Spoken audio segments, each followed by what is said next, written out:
Dans cette vidéo, j'expliquerai rapidement c'est quoi la couche de transport du modèle OSI. C'est quoi la couche de transport? Alors, si je pose la question, c'est quoi la couche du transport? C'est quoi la couche de transport? La couche de transport, on ne dit pas qui permet de faire le transport. Non, c'est pas ça, non. La couche de transport permet de définir le moyen de transport. En fait, la qualité de transport, le moyen de transport. Ça veut dire quoi? Est-ce que moi je veux faire le transport déjà de quoi? De cette application. Est-ce que moi je veux faire un transport avec erreur? Avec erreur. Ou sans erreur? Est-ce que moi je veux faire un transport qui est rapide ou qui est lent? C'est ça la couche de transport. Je répète, c'est quoi la couche de transport?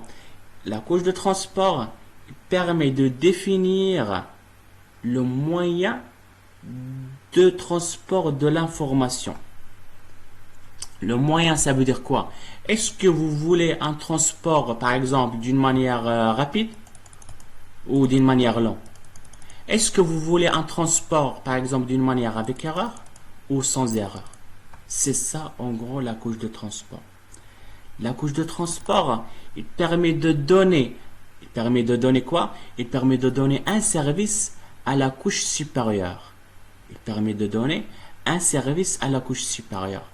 Ça, le service, c'est quoi le service? Par exemple, je vais offrir un service à la couche supérieure d'un envoi d'une manière sans erreur. Vous voyez, c'est ça le service. C'est que je vais faire un envoi sans erreur.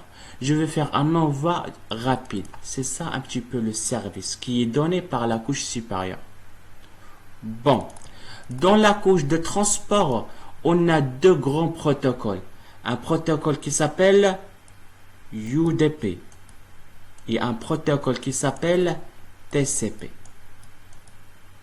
Donc, UDP, un UDP c'est quoi? UDP, un protocole qui permet de faire quoi? Qui permet de l'envoyer l'information d'une manière rapide et d'une manière avec erreur. Parce qu'il ne va pas vérifier, il va juste envoyer des informations. Il ne va pas vérifier s'il y a des erreurs ou pas. C'est pour ça un petit peu il est rapide. Il ne va pas faire la vérification. L'autre protocole, c'est le protocole TCP.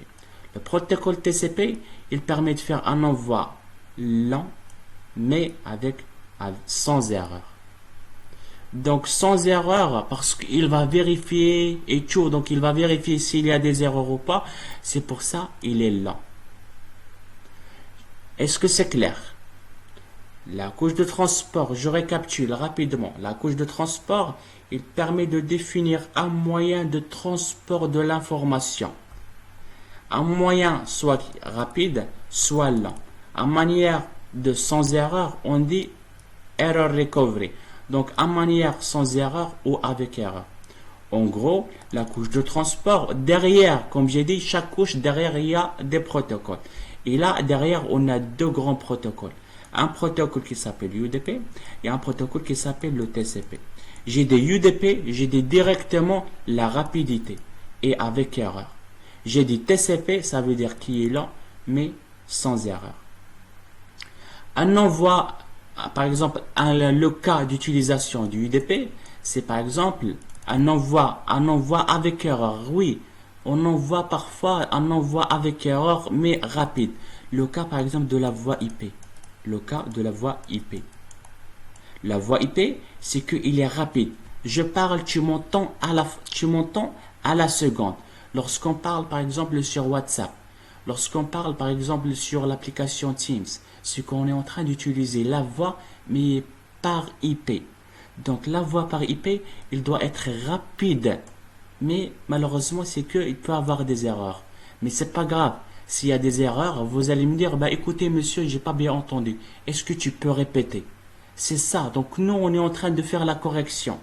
Donc la voie IP, c'est un envoi par le protocole UDP. Est-ce que c'est clair?